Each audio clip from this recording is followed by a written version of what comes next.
Cari fratelli e sorelle, ho pensato spesso a come la Chiesa possa rendere più evidente la sua missione di essere testimone della misericordia. È un cammino che inizia con una conversione spirituale e dobbiamo andare questo cammino. Per questo ho deciso di indire un giubileo straordinario che abbia al suo centro la misericordia di Dio. Sarà un anno santo della misericordia.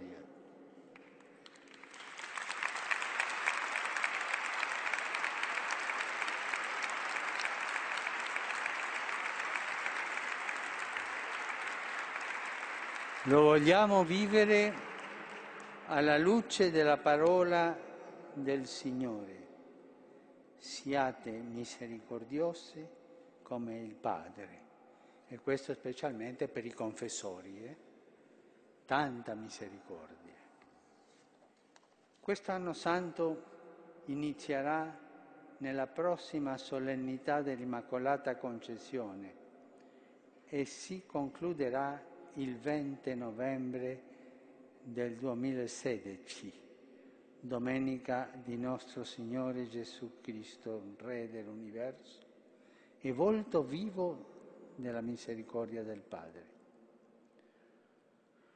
Affido l'organizzazione di questo Giubileo al Pontificio Consiglio per la promozione della nuova evangelizzazione, perché possa animarlo come una nuova tappa del cammino della Chiesa nella sua missione di portare ad ogni persona il Vangelo della misericordia.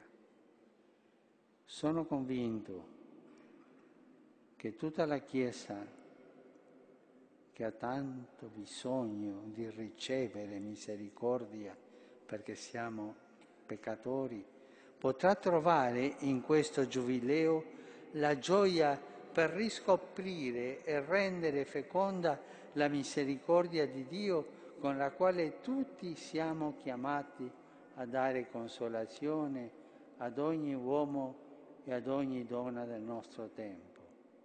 Non dimentichiamo che Dio perdona tutto e Dio perdona sempre. Non ci stanchiamo di chiedere perdono. Affidiamo quest'anno, fin da allora, alla Madre della Misericordia, perché rivolga a noi il suo sguardo e vegli sul nostro cammino penitenziale, nostro cammino col cuore aperto durante un anno a ricevere l'indulgenza di Dio, a ricevere la misericordia di Dio.